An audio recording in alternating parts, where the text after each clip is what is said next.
देखिए क्या होता है, मान के चलिएगा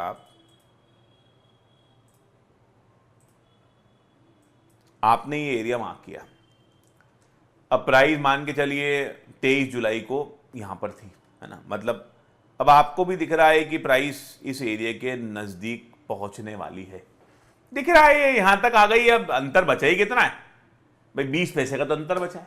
20 पैसे कब तक आ जाएंगे, 1-2 दिन लगेंगे, उससे ज्यादा लगना नहीं। अब जब प्राइस इस एरिया में आती है तो मन में एक डर जरूर लगता है ना, जब आप पहली बार इसमें पैसा लगाना चालू करोगे तो डेफिनेटली एक डर लगेगा कि यार कभी ये एरिया टूट गया तो, है ना। देखिए टूटेगा नहीं टूटेगा ये सब कहानी बात की, अभी तो हम ये समझें आप इस एरिया में मान लीजिए पैसा लगाते हो। अब ये एरिया क्या है, 13 रुपए और यहां है आपका 12 रुपए 45 पैसे, ठीक है, मतलब 65 पैसे का एरिया है। और छोटा तो क्या करोगे, छोटा ही है। तो अब इस एरिया में जब आप हमारा स्टॉक आएगा, जब भी आएगा, सबसे पहले आपको क्या करना है, यहां पर एक कंसेप्ट हमेशा ध्यान रखिएगा, आपको किसी भी ट्रेड में, कोई सा भी ट्रेड हो, एक होती है रिस्क और एक होता है रिवार्ड। रिस्क का मतलब होता है उस पर्टिकुलर ट्रेड में नुकसान कितना हो सकता है। तो सबसे पहले आपको यह कैलकुलेट करना है कि मुझे इस ट्रेड में इतने अमाउंट का नुकसान हो सकता है, जो भी हो रहा हो, 500, 1000 रुपये, 1500 रुपये, 2000 रुपये, 5000 रुपये, जो भी हो रहा हो, उसको बोलते हैं रिस्क। और रिवार्ड का मतलब होता है जितने की आपको रिस्क हो रही है, चाहे वो 100 रुपए की हो, 1000 हो, 10,000 हो, 1 लाख हो, जो भी अमाउंट हो, उसके एवज में जो आपको रिवार्ड मिलना चाहिए, मतलब प्रॉफिट मिलना चाहिए, वो डबल होना चाहिए। ठीक है, ऑलवेज ये थंब रूल है, इसको बोलते हैं 1:2। रिस्क 1 रुपए और रिवार्ड 2 रुपए। ये 1:2 क्यों होना चाहिए, इसको डिटेल में हम बात करेंगे बाद में। अभी तो आप मान के चलेगा 1:2 कंपलसरी लेना है।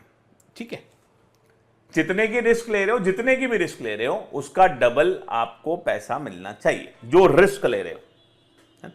एंट्री का डबल नहीं बोल रहा हूं मैं, आप बोलो मैं 13 पे एंट्री करूं 26 से बाहर होंगे, हम वो नहीं बात कर रहे हैं।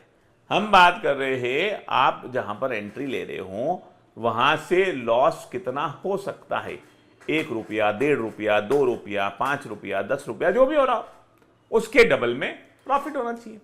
जैसे इस केस में अगर हम देखें तो आप यहां एंट्री लोगे, मैं मान लेता हूं एग्जैक्ट यहां पर जो आपका 13 रुपए है, मान लेते, अपने को नहीं मालूम अभी, तो यहां पे हमने 13 रुपए का एक जीटीटी ऑर्डर लगा दिया कि ये आइडिया 13 रुपए पर अगर आ जाए तो ऑटोमेटिक हमारा बाय हो जाए। सो क्वांटिटी लगा दी, 13 रुपए लगा के छोड़ दिया, 13 × 100 मतलब 1300। अब क्वेश्चन ये उठता है, एक टूल हम यूज करेंगे, 1 2 3 4 5। ठीक है, यहां पर सबसे पहला एक लिखा हुआ है लॉन्ग पोजीशन।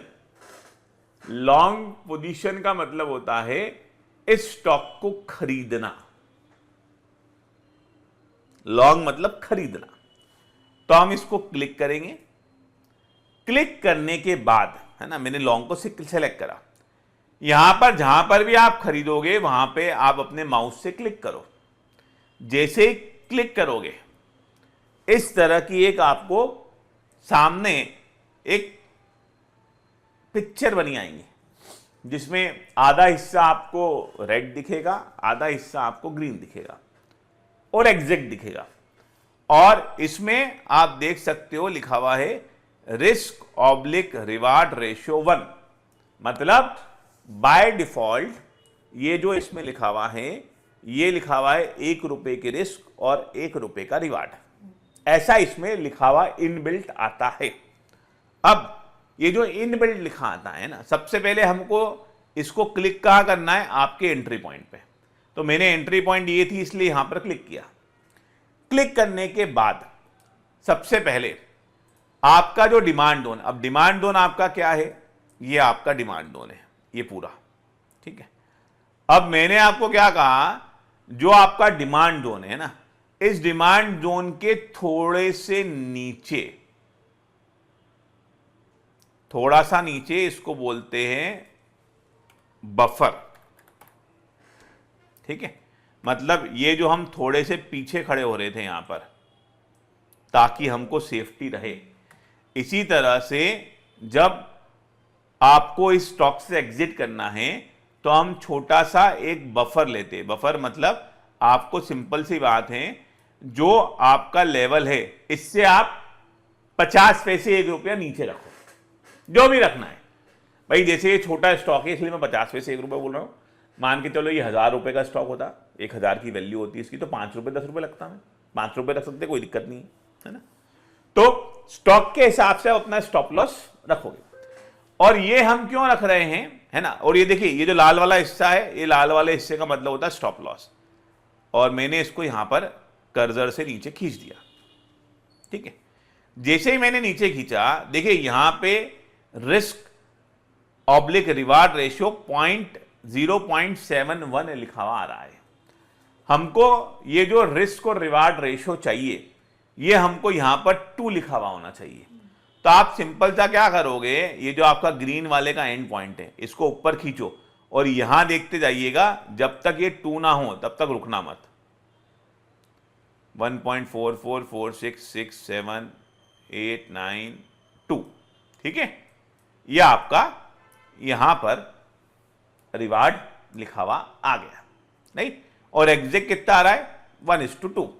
मतलब आपने इस ट्रेड में अपनी रिस्क डिफाइन कर ली कि मुझे इस ट्रेड में रिस्क कितनी है और मुझे इस ट्रेड में प्रॉफिट कितना है, इतना, 1:2। मतलब आप जैसे अगले दिन क्या हुआ, ये अगले दिन यहां आया, एंट्री टिकर। अब डरना नहीं है भाई, ये 2 कैंडल नीचे होते डर लगता है क्या होगा। अरे भाई होगा क्या, ये स्टॉप लॉस जाएगा और क्या होना है। 100 रुपए तो 100 × 50 कर लो, 50 रुपया घाटा। आपके पास 100 क्वांटिटी या 500 क्वांटिटी, तो 500 × 50 250 रुपया घाटा। भाई जो है वो है, उससे डरना नहीं है। वो जितना घाटा है वो आपको भी लेना है, मुझे भी लेना है। ठीक है, तो आप बैठे रहो। बैठने के बाद अब देखिए क्या होता है, जब स्टॉक नीचे आया, यहां दिल की धड़कनें बढ़ती है ना। बट आज क्या हुआ, सडनली 4.73% बढ़ गई। तो देखिए चीजें क्या होती हैं, आपको डरना नहीं है ना। और कभी भी है ना, ये प्रॉफिट ये छोटा छोटा बुक मत करिए, आज बढ़ गया तो बुक कर लिया, नहीं। टारगेट कितना है, यहां रूल इज फिक्स्ड। आपको रिस्क और रिवार्ड ध्यान रखिएगा हमेशा। अगर अच्छी एक्यूरेसी चाहिए, मंथली पीएनएल आपका पॉजिटिव क्लोज होना चाहिए, तो उसके लिए ध्यान रखिएगा risk and reward should be minimum 1:2। ये रिस्क और रिवार्ड बढ़ सकता है, 1:3 भी हो सकता है, 1:4। मतलब रिस्क एक ही रखो, रिवार्ड बढ़ाते जाओ। जितना रिवार्ड आप बढ़ाओगे, ध्यान रखिएगा, उतनी सक्सेस की प्रोबेबिलिटी आपकी बढ़ती जाएगी, जितना रिवार्ड बढ़ाओगे। अब क्वेश्चन ये उठता है कि रिवार्ड कैसे बढ़ावे। देखिए बेसिकली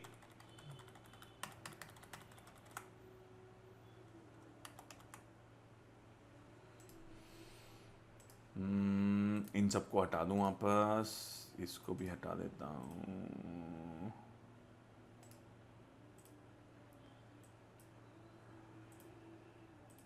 देखिए सिंपली आपको क्या करना है, ये आपका डिमांड जोन है। अब आपको यहां पर एक सप्लाई जोन भी मार्क करना है। अब सप्लाई जोन कैसे मार्क होता है, ये हमारी कैंडल क्लोज हुई, यहां गए, यहां से ऊपर देखा, ऊपर देखने के बाद चूंकि ये इस रेंज में ही है पूरी, तो ये आपकी बेस कैंडल ही रहेगी। हमें इसको शिफ्ट करके ऊपर करना है, फिर वापस से ढूंढना क्या है, वही हमारी ड्रॉप कैंडल। क्या ये ड्रॉप है,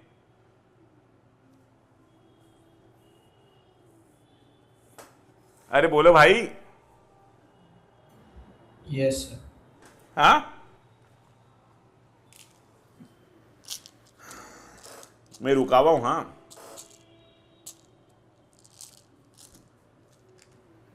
बेस कैंडल बेस क्यों है? स्ट्रेंथ सीधी सी बात है, स्ट्रेंथ ही नहीं है उसमें, ये बेस कैंडल के रेंज के अंदर ही है, ये इसके पड़ोस में बेस कैंडल है ना। अरे ये जो बेस कैंडल है इसकी रेंज में ही है ना, ये कहाँ बाहर आया है? आप ये मत देखो इसकी बॉडी बड़ी है, बार बार एक ही चीज बोल रहा हूं, आस पड़ोस देखना है, स्ट्रेंथ देखनी है, ताकत देखनी है, ताकत नहीं है उसमें, तो that is not drop candle. Confuse नहीं होना है उसकी बॉडी साइज को देखकर। आगे बढ़ो और ऊपर चले, यहाँ तक देख चुके, यहाँ तक देख चुके, तो इसके पास में देखो, इसके पास में क्या है? बेस ही है, इसको मार्क करो। इसके पास में क्या है? बेस ही है, इसको शिफ्ट करते जाओ। ये भी बेस है, शिफ्ट करो। इसके पास में ये सब बेस है, शिफ्ट करो, शिफ्ट करो, शिफ्ट करो, ठीक है। इसके पास में बेस है, ये बेस है, ये भी सब बेस है, राइट। यहां सब बेस है। अब फाइनली क्या मिली? ड्रॉप मिली। अब मिली है ड्रॉप। इसका मतलब, अब ध्यान से देखिए,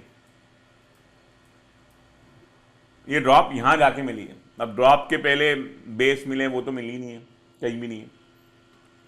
मतलब प्रैक्टिकली अगर बात करूं तो यहां तक का टारगेट तो क्लियर है, यहां तक तो मुझे अभी कोई दूर दूर तक दिख ही नहीं रहा है कि इस वोडाफोन आइडिया की यहां तक रोकने के लिए कोई बीच में बैठा हुआ है, ऐसा कुछ भी नहीं है। तो सिंपल सा क्या करना है, ये हमारा जो लॉन्ग पोजीशन वाला है, हमने कहा यहां इस लाइन पे मार्क किया था और इसके नीचे हल्का सा बफर रखा था। अब इसको या तो 1:2 तक ले जाओ, जो हमारा यहीं खत्म होता है ना। मतलब कुछ हो सकते जो इतने में संतुष्ट हो जाए। और अगर आपको बड़ा राइड करना है तो ध्यान रखिएगा, बड़ा राइड कैसे होगा, इसको सप्लाई जोन तक लेके जाओ। हे सेम, एक व्यक्ति 1:2 बुक कर रहा है, एक व्यक्ति सेम ट्रेड में सप्लाई जोन तक बुक करा। सप्लाई जोन तक बुक करोगे तो रिस्क रिवार्ड 4.11 लिखा हुआ है, मतलब trade is same. Mister A ने एंटर किया, वो 2 रुपए लेके बाहर हुआ। मिस्टर बी ने एंटर किया, वो सेम ट्रेड में 4 रुपए लेके बाहर हुआ। तो भाई समझदार मिस्टर बी है, वो वेट कर रहा है, वो वेट कर रहा है सप्लाई जोन तक का, और हमको भी वेट करना है भाई। एंट्री डिमांड जोन पे लेनी है, सप्लाई जोन पे प्रॉफिट बुक करना है, और सप्लाई जोन तक जो भी आपका रिस्क एंड रिवार्ड आ रहा है वो कैलकुलेट करो। अगर सप्लाई जोन तक रिस्क रिवार्ड 1:2 से कम है, उस ट्रेड में एंट्री लेना ही मत। हो सकता है, ऐसा भी संभावना है, मान लो एक पल के लिए कि हमारा ये लाइन को मैंने नीचे शिफ्ट किया, यहां कहीं हमारा सप्लाई जोन आ रहा है, मान लेते एक पल के लिए। तो डेफिनेटली अगर ये सप्लाई जोन हमारा इधर कहीं आ रहा होता तो ये हमारा इस पॉइंट पर रिस्क रिवार्ड 1:1.42 होता। उस ट्रेड में एंट्री लो ही मत। इसलिए मैंने आपको कहा था कि सबसे पहली चीज आपको यह समझनी है कि डिमांड जोन आपका एक्यूरेट मार्क होना चाहिए और सप्लाई जोन एक्यूरेट मार्क होना चाहिए। बिकॉज पूरा आपका जो गेम है वो इन दोनों पर ही चलेगा, डिमांड एंड सप्लाई। भाई ऊपर से गिर रहा है तो नीचे आके रुकेगा, नीचे से ऊपर जा रहा है तो ऊपर आके कहीं रुकेगा। ये 2 पॉइंट ही तो जिससे प्रैक्टिस करनी है हमको। क्लियर है?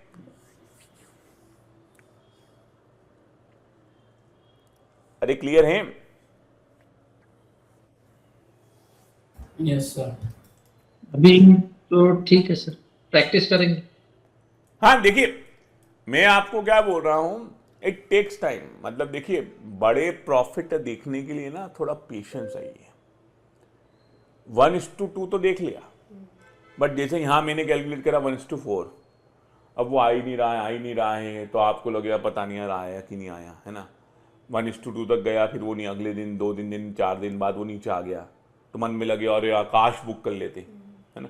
लेकिन 15 दिन बाद मालूम पड़ा कि 1:4 दे दिया उसने, तो मन में फिर क्या होता है, रिग्रेट होती है कि यार काश, सब में ही काश है। 1:2 नीचे आ गया तो काश में बुक कर लेता, वो ऊपर चला गया काश में बुक नहीं करता और 1:4 पे बुक करता, है ना। तो एक चीज ध्यान रखिएगा, सिंपल आपको रूल फॉलो करना है, डिमांड जोन पर आपको एंट्री लेनी है, सप्लाई जोन पर एग्जिट करना है, that's it. Stop loss system में रखिए, अगर आपका स्टॉप लॉस हिट हो जाए बिल्कुल भी किसी से भी मत पूछिए, जो स्टॉप लॉस है उसको दीजिए और उस ट्रेड से एग्जिट कर लो। क्योंकि सबसे बड़ी दिक्कत ये होती है, हर व्यक्ति के मन में आता है स्टॉप लॉस हिट हो गया तो अब क्या करूं, अरे हिट मतलब हिट नहीं, जो आपका लॉस था वो हो गया मतलब हो गया है, ठीक है, इट्स पार्ट एंड पार्सल। अगर स्टॉप लॉस हिट होना है तो होगा, कोई प्रॉब्लम नहीं है, उस ट्रेड में एक्सेप्ट करिए और बाहर निकल जाइए, ठीक है।